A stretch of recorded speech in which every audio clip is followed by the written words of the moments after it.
ব্রণ নিয়ে আমি আগেও বেশ কিছু ভিডিও করেছি। ব্রণ নিয়ে অনেক কথা বলে অনেকে, অনেক কথা বলা হয়। আমি অনেক কথা বলেছি। ব্রণ নিয়ে কিছু সাধারণ কথা যেটা হয়তো আমরা অনেকেই জানি বা জানি না, একটু এগুলি কথা বলি। অনেকেই ব্রণকে খুব বেশি সাধারণ একটা অসুখ মনে করে বা একটা প্রবলেম মনে করে। ব্রণ কিন্তু একদম সাধারণ বা খুবই সিম্পল কোনো জিনিস না। ব্রণের চিকিৎসা অলওয়েজ কমপ্লিকেটেড হয় অনেক সময়। যেমন দেখা যাচ্ছে ব্রণের অনেক ক্ষেত্রে দেখা যায় মুখে খাওয়ার ওষুধ খেতে হয় দীর্ঘদিন, অনেক সময় ব্রণ সেরে গেলে গর্ত হয়, অনেক সময় ব্রণ সেরে গেলে দাগ হয়, ইত্যাদি ইত্যাদি।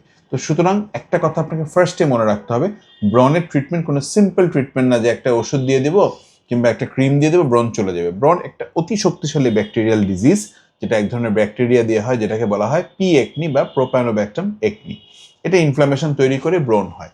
অনেক ক্ষেত্রে ব্রণের কিন্তু একটা টাইপ না, ব্রণের অনেকগুলো টাইপ আছে এবং কিছু কিছু টাইপ আছে খুবই সিভিয়ার, এতটাই সিভিয়ার যে সেটা ইনফেকশন হয়ে গায়ে জ্বর চলে আসে, অনেক সময় ইএসআর বেড়ে যায়, ইত্যাদি ইত্যাদি।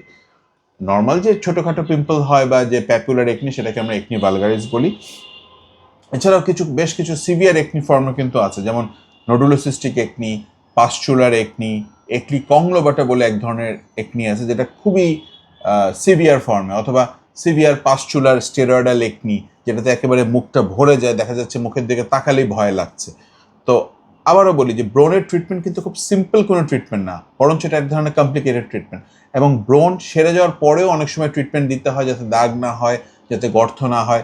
আবার অনেকে মনে করে যে ব্রণের চিকিৎসা হয়তো 1 সপ্তাহ 2 সপ্তাহ, না, ব্রণের যেটা মিনিমাম ট্রিটমেন্ট করি আমরা সেটাও অ্যাটলিস্ট 1 মান্থের, ক্ষেত্র বিশেষে 2 মাস 3 মাস, এমনকি অনেক ক্ষেত্রে 6 মাস পর্যন্ত যাদেরকে আইসোট্রিটমেন্ট দেওয়া হয় কিংবা অন্যান্য জিনিস দেওয়া হয় সে ধরনের ক্ষেত্রে ট্রিটমেন্ট করা হয়ে থাকে। সুতরাং ব্রণ বা একনি বা বাম্প বা পিম্পলকে খুব সাধারণ কিছু মনে করবেন না, এটা খোটাখুটি করবেন না।